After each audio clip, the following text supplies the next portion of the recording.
every morning. By the way, I will be gone the next couple of days. We're having some complications at my house. Actually, Bruce is having surgery tomorrow morning, so I won't be with you, but I'll be back on Monday. So do not fear, I'll be with you. All right, next Tuesday are primaries in Texas, Alabama, Georgia, and Arkansas. All of them important. Actually, Texas is a runoff. It's not a primary. And so we have talked with our next guest before, but I wanted to talk to him again because Doc Washburn came to my attention from one of our listeners who said he's running a great campaign. He is the former nationally syndicated radio host at Little Rock's KRN FM. Many of you probably are used to his voice. He's got a great voice. But he lost his job because he refused to take the vaccine, the COVID vaccine. So that says something about him, I do believe. And he joins us again this morning to tell us how things are going. Good morning, Doc. Hey, good morning, Sandy. It is an honor to be back on American Family Radio, and an honor to be back on your program. Really appreciate it. Well, my pleasure. So what's happening in Arkansas? I know you have an uphill battle. You're running against Sarah Huckabee Sanders, and she's got all the oxygen probably in Arkansas pretty tied up. Explain what is happening. Well, everywhere I go, when I speak, when I get my message out about drastically cutting the size and scope of our state government, we're very overtaxed to try to get them off our back and out of our wallet. When I talk about being sick and tired of Walmart, Tyson, and the Arkansas Chamber of Commerce shoving their liberal ideology down our throats, I have people come up to me after meetings and say, well, we were supporting Sarah, but we're definitely going to be voting for you now. The latest development. Now, we all know, and I'm sure you've talked at length, about the unprecedented leak of the draft decision from the U.S. Supreme Court suggesting there might be a 5-4 vote to overturn Roe v. Wade. Well, after that, there was a pleasant surprise when Mitch McConnell said, some state legislatures clearly would be voting, if Roe is overturned, to regulate, restrict, even outlaw abortion. He said, and we could try to do the same thing in the U.S. Congress. Next thing you know, our current Arkansas governor, Asa Hutchinson, goes on ABC This Week with George Stephanopoulos and says, oh, no. We don't want a federal law against abortion. That has to be left up to the states. It's the principle of federalism. Now, look, I know that the federal government overreaches in many ways, but I think trying to protect life, liberty, and the pursuit of happiness is not a federal overreach. And so Asa Hutchinson, basically, who said I'm pro-life all these years, comes out as pro-abortion for the blue states. So I challenged my opponent, Sarah Huckabee Sanders, on Facebook to finally criticize this governor. She wouldn't criticize him for anything else, including vetoing a bill to save children from puberty blockers. So I'm like, Sarah, would you please just criticize this decision? And she comes back with a 30-second commercial saying, I'm not going to apologize for who I am, and my opponents are trying to destroy me. And I did another Facebook Live. I said, look, Sarah, you only got one opponent. That's me. If telling the truth and trying to encourage you to do the right thing is an attempt to destroy you, I can't help you with that. Next thing you know, she gets an endorsement from the Susan B. Anthony List Pro-Life Political Action Committee, the PAC, and her friend, Ms. Dannenfelser, says, well, I'm proud to endorse my longtime friend, Sarah Huckabee Sanders. And we were all just sitting here wondering, well, did you ask her if she agrees with Governor Hutchinson that abortion should still be legal in blue states like California and New York? Well, of course not, because if being pro-life was that important, she probably would have gotten the endorsement a year and a half ago instead of, asked for a favor just a few days before a primary. So it's interesting. One state representative who's running for re-election was asked about the gubernatorial campaign yesterday at a Farm Bureau meeting in Northwest Arkansas. And this guy, who I will not name this morning, but he's been teaching Sunday school for years and years, said, well, even Jesus couldn't beat Sarah Huckabee Sanders for governor at this point. And I'm thinking, now, wait a minute. Jesus can do whatever he wants.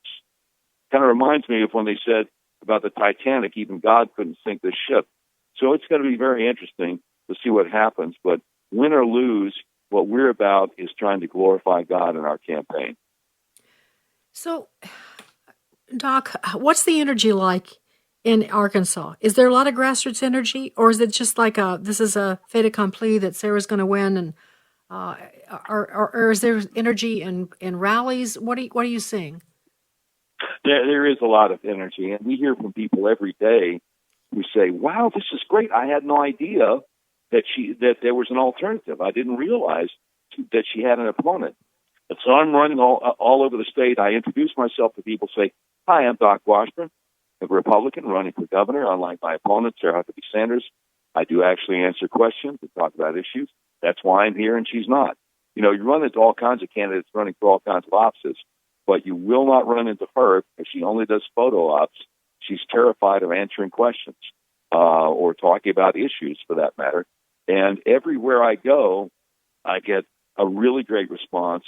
And it's exciting because I've told people I don't need $14 million, which is what she's raised. If I could raise 1% of that, I'll get my message out to enough people. We have some really sharp people working for us. Our YouTube videos have almost 1 million views now, and we've been using Facebook and Google and actually, had a few bucks to buy a few commercials on talk radio, including the station that I was fired from. For refusing the vaccine last fall. So did you have to wear a mask when you did them? Sorry, just had to ask that question. No, but speaking of masks, it's been about a month ago, the Arkansas State Supreme Court ruled that if a school district wants to force mask your children from 3 years old to 12th grade, they can do it, and you as a parent have no say-so. I immediately condemned that unconstitutional action, said I'll sign an executive order.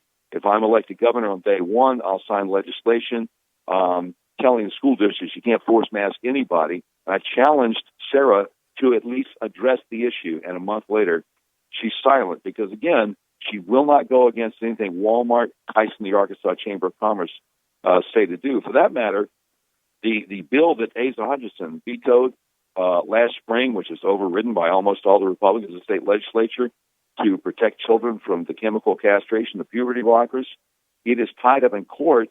Why? Because the Arkansas Chamber of Commerce sued the state of Arkansas over it, and she is silent. She won't say anything about it. All right, let me just interject here, Doc. I have to say, I don't know Sarah well, but I have known her for a long time. I supported her dad in the primary way back when he ran for president initially. Right.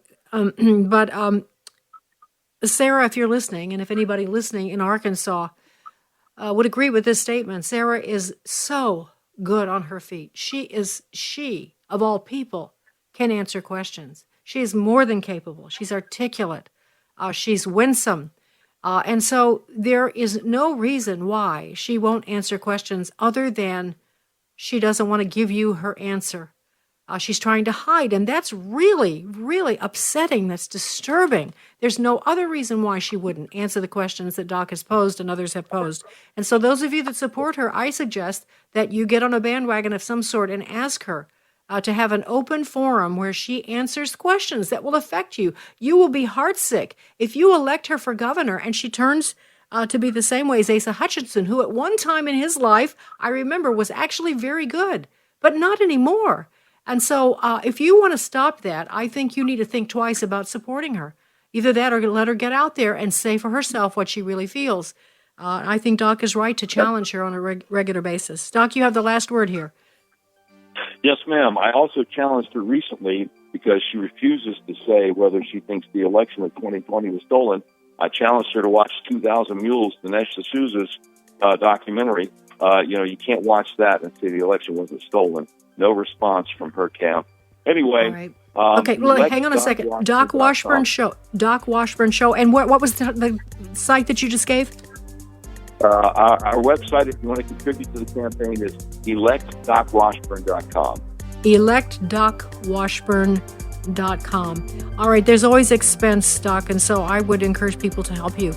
Just for your courage for running and doing this. It's a very big deal, very courageous. Just demonstrates you're a great character. Once again, like your refusal to get the vaccine. And so my hat's off to you, Doc, and I hope you do really well next Tuesday. Thanks for joining us. Sandy Rios in the morning on AFR Talk. The views and opinions expressed in this broadcast may not